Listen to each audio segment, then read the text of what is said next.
The 155mm artillery shells exploded all around this house. They kept firing and firing. It just didn't stop. Much of the border still looks like a battlefield, with bunkers everywhere. At another border crossing, soldiers show me what they say is a Thai truck left behind during the last offensive. Both sides frequently accuse each other of violating the ceasefire. Right here, this is as far as you can get on the Cambodian side of the border.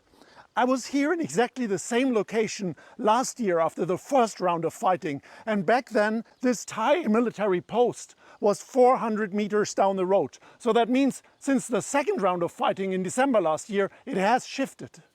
Thailand says the military posts form the new safety perimeter, and its troop deployment line is exactly where it should be under the ceasefire signed by both parties. Cambodia disagrees. It says more than 20,000 of its citizens are now living in shelters because they are unable to return home. One of them is 74-year-old Yuan, who says she lost her house to Thailand. A few months ago, she moved into this waiting village with 8 of her children and grandchildren. Thousands of people now live in these so-called waiting villages that have sprung up along the Thai-Cambodian border. Officially, they're temporary settlements, but with little hope of the conflict being resolved anytime soon, people are starting to build new lives here. Yuan has planted a mango tree in her front yard. She has little hope of returning home anytime soon. She and her husband settled close to the border around 30 years ago. Now she says she will never forget the day she had to flee and seek shelter at a temple. They asked me, "Where have you come from?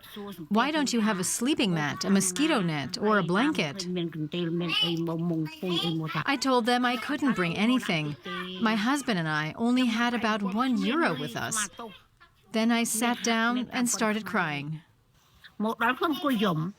Thailand is the stronger country, both militarily and economically. Much of the local economy here depended on the open border. Now just clearing the unexploded ammunition will take a long time, officials say. Demining teams are concentrating first on hospitals and schools. This is just one of many factories along the 800-kilometer border between the two countries that is now closed down. And it's a good example for the kind of economic pain this border conflict is inflicting, particularly for Cambodia. Like many younger people here, Yuan's daughter used to work as an agricultural laborer on the Thai side of the border. Now she is unemployed.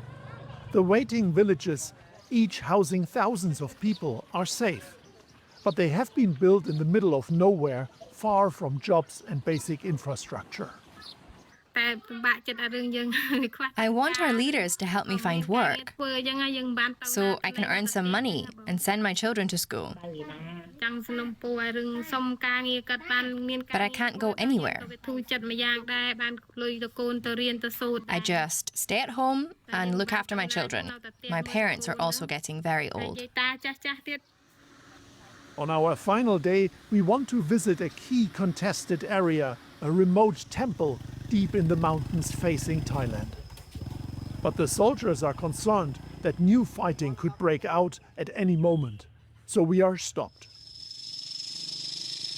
The conflict is hurting both countries economically, and it's also damaging politically. It makes cooperation inside ASEAN, the Association of Southeast Asian Nations, much harder, where Cambodia and Thailand are supposed to work together as partners and neighbors.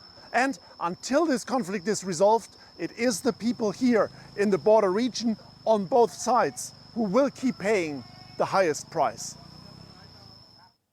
We're watching DW News from Berlin. That's all we have for you at this time. Don't forget, you can get all the latest news and information around the clock on our website. That's dw.com. Make sure to also follow us on social media. I'm Nicole Furley here in Berlin. Thank you so much for joining us. Bye-bye.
Did you know if you're age 70 and a half or older and have an IRA, you can make a powerful impact through something called a Qualified Charitable Distribution, or QCD.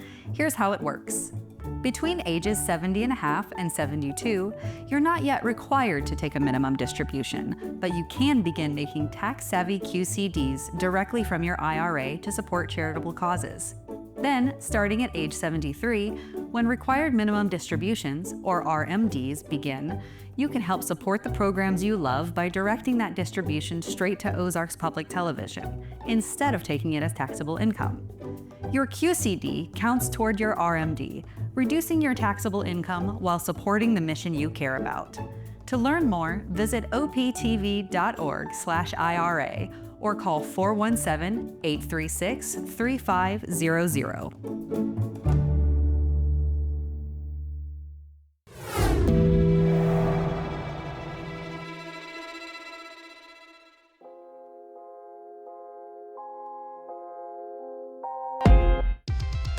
I was finally going to be an independent woman in my motherland without my mother. And so I pick up the card, and inside it reads, "Will you marry me?" And I think, not bad. Accused of stealing a backpack at 16, Khalif Browder spent 3 years at Rikers Island. His mother's poetry reflects on the tragedy and transformation that followed. For Vanita, for Khalif.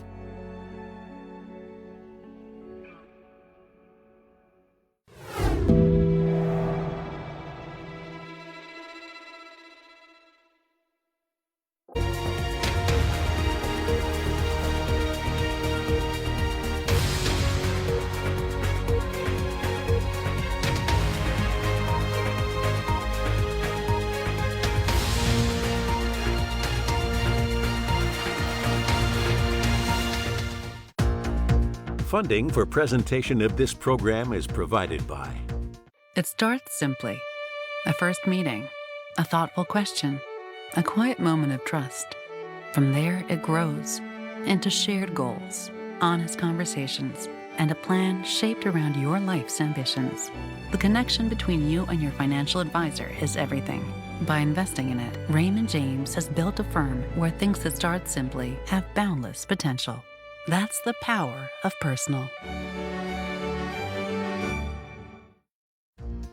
The Judy and Peter Bloom Kovler Foundation, upholding freedom by strengthening democracies at home and abroad.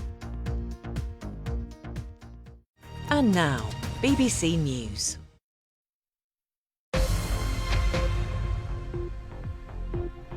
I'm Katrina Perry in Washington, and this is BBC World News America. The US and Saudi Arabia launched joint strikes on Iranian-backed forces in Iraq, further widening the scope of the war. A deepening hunger crisis is undermining efforts to contain the Ebola epidemic in the Democratic Republic of Congo, the fastest-growing outbreak on record. And the FIFA president Gianni Infantino is facing a backlash over a proposed investment plan backed by the brother of President Trump's son-in-law, Jared Kushner.